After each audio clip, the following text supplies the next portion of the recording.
Hey man, well, that turned out, and you told me while I was making that video for you, um, you told me that no phones are allowed in the hospital. So, well, that's life, I guess. I don't know why they have to be so darn restrictive, but whatever. Anyways,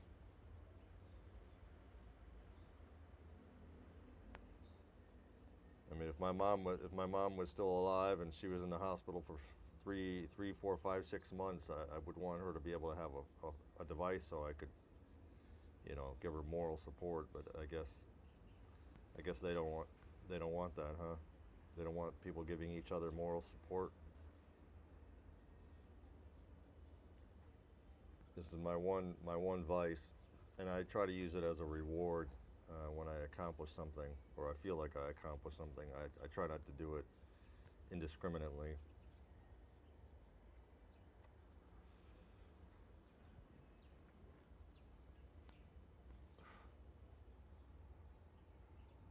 It's my only vice right now.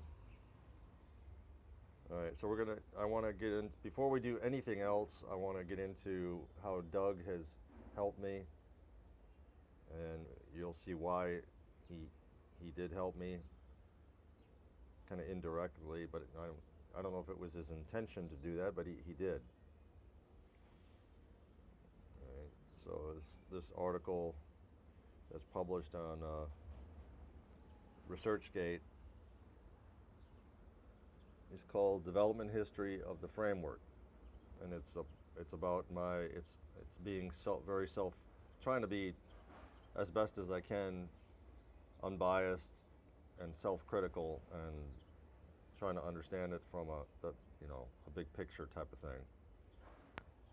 I think more people, especially modern philosophers on YouTube and whatnot, and whatever venue or Bright Eon, they should do this stuff for themselves. Shouldn't have to be other people. Should be themselves. Anyways, so let's see if I can blow this up. So I talk about the development of the framework. Uh, I try to get as much details, but I'm missing one piece of data from Brookhaven that I can't find, that I think Doug helped me recover, but then it's gone again because my phone was stolen. Blah blah blah. So that's one part of the, the development history that I can't document because I don't have access to those documents. Permanently gone. All right. Anyways, there's a lot of good content too.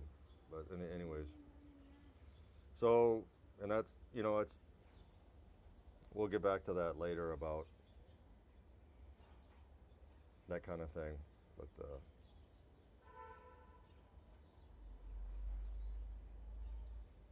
anyways, let's go through this stuff first because I think it's important for me and for other scientists and other philosophers. Uh,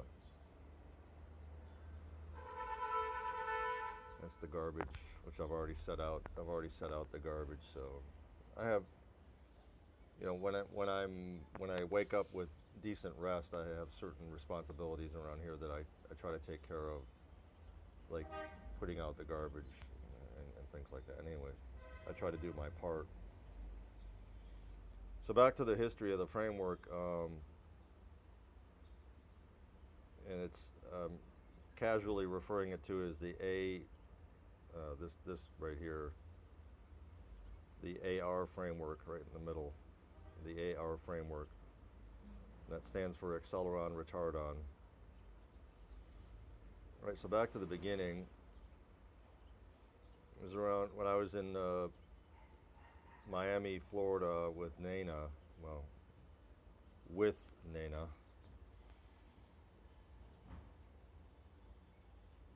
Ostensibly with Nana. All right. So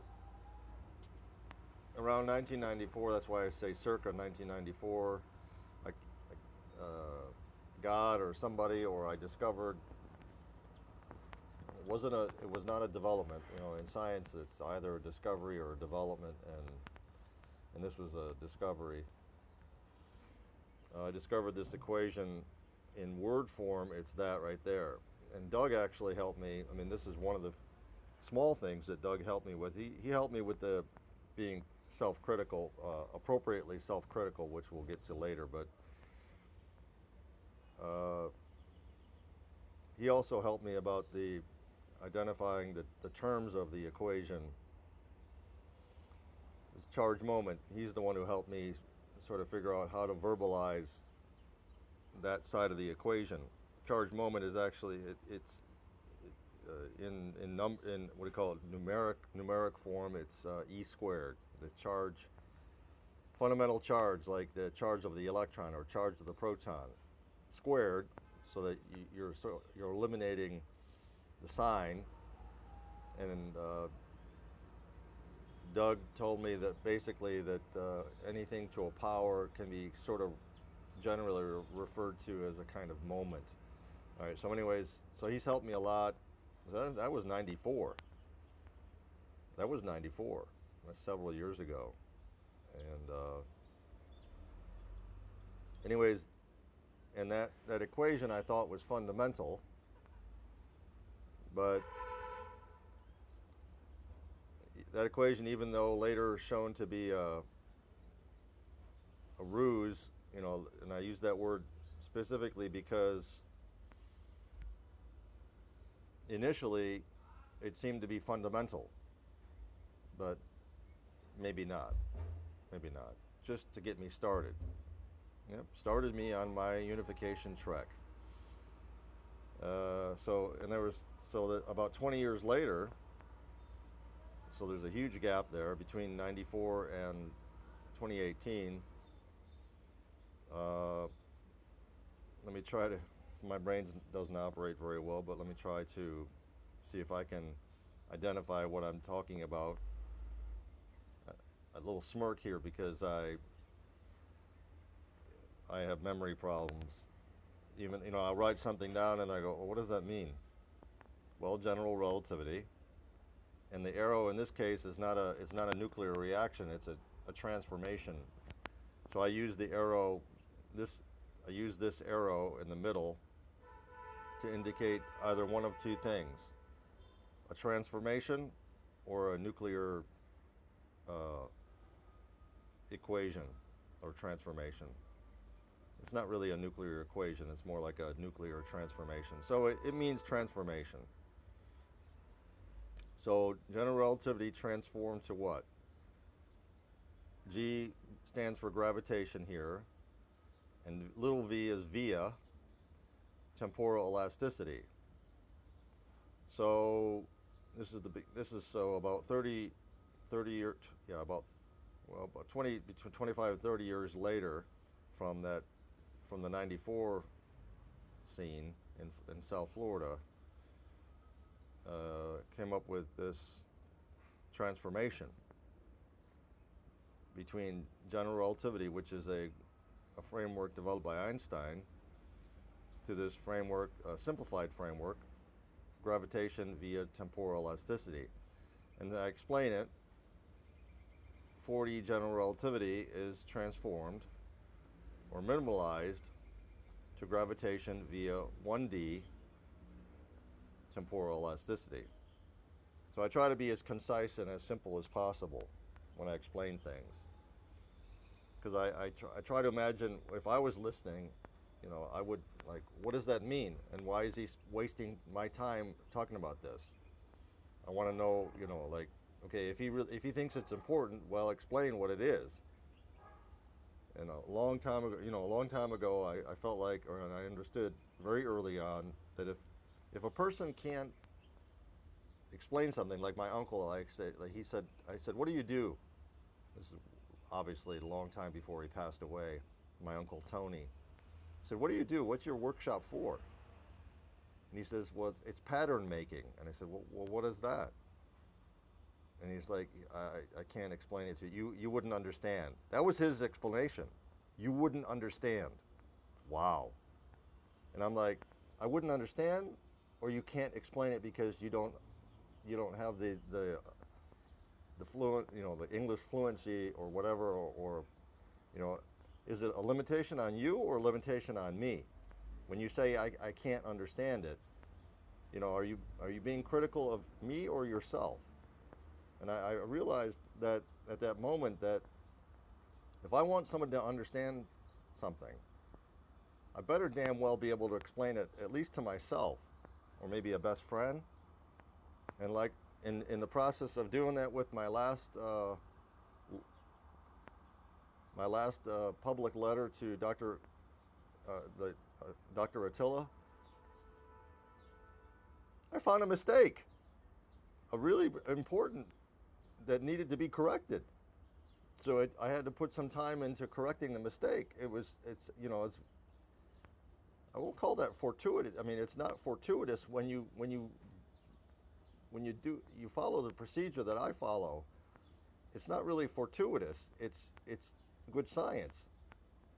Looking at your own publications or your own stuff and trying to attack it and understand it, and especially being able to explain it. So anyways, so Doug helps me all the time. My uncle helped me when he said that. You won't understand it. He helped me because it helped me try to prepare for the rest of my life so that I can try to explain things so that people can actually understand them. Concepts that, whatever it is, whether it's the impedance, that equation, whether it's that equation in word form, or this transformation of a framework in 2018. So, and that was, I think, I was in Cognitis with Grace. All right, so to continue without wasting anybody's time, approximately 2 years later, came up with this quantum field theory concept, Elaston. It's okay. I mean, the Elaston framework is okay, but it's still an intermediate thing. It's not a final form, and I didn't know that at the time. And it took me about a year. That was about a year ago. Let's say mid 2020, and now it's mid to late 2021. It took me over a year to figure that out. That the Elaston framework is still a stepping stone, and it wasn't sufficient by itself. It was like, what do you call it? It was close, but not accurate. So